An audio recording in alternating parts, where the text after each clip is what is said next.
Ah, il pleut encore, je vais être en retard. Et puis mon patron, il ne comprend jamais rien. C'est toujours la faute des autres, n'est-ce pas? On a tous ce réflexe. Quand quelque chose ne va pas, hop, on cherche un coupable extérieur. La météo, l'économie, notre passé, notre voisin trop bruyant. On a une liste longue comme le bras. Mais réfléchissons une seconde. Chaque fois qu'on se plaint de ces choses, qu'est-ce qu'on fait vraiment? Premièrement, on gaspille une énergie précieuse dans des lamentations qui ne changent absolument rien. Deuxièmement, et c'est le plus grave, on se place en position de victime. On donne les clés de notre vie à des éléments qu'on ne contrôle pas. On se déclare impuissant. C'est là qu'intervient le philosophe stoïcien Épictète, avec une vision qui a traversé les siècles. Pour lui, se plaindre, c'est le signe de l'ignorance et de la faiblesse. C'est l'exact opposé de la force intérieure que prône le stoïcisme.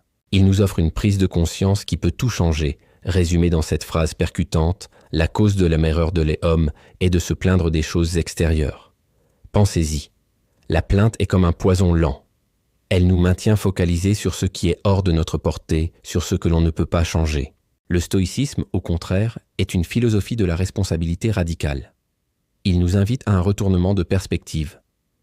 Si vous dites que le problème est extérieur, votre pouvoir est de zéro. Vous subissez.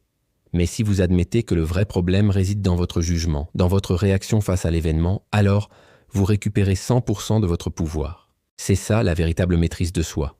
Au lieu de maudire le vent, vous apprenez à ajuster vos voiles. Votre patron vous a fait une remarque injuste. Au lieu de ruminer sur son incompétence, demandez-vous « Comment puis-je réagir de manière constructive ? Quelles leçons puis-je en tirer pour moi-même ? Comment puis-je mieux communiquer la prochaine fois ?» Vous voyez la différence ? Vous passez du statut de victime passive à celui d'acteur de votre propre vie. Dès l'instant où vous cessez de vous plaindre, vous commencez à agir sur la seule chose que vous contrôlez vraiment, vous-même. Votre esprit, vos choix, vos actions. Alors, je vous lance un défi. La prochaine fois que vous sentirez une plainte monter, faites une pause. Juste un instant. Et posez-vous cette simple question. Quelle est la toute petite chose que je peux changer maintenant, ici, dans ma réaction ou dans mon action? Ce n'est pas grand-chose, mais c'est le premier pas. C'est le début de votre pouvoir, de votre souveraineté personnelle.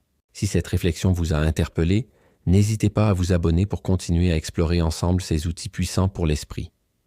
Merci de votre écoute et à très bientôt.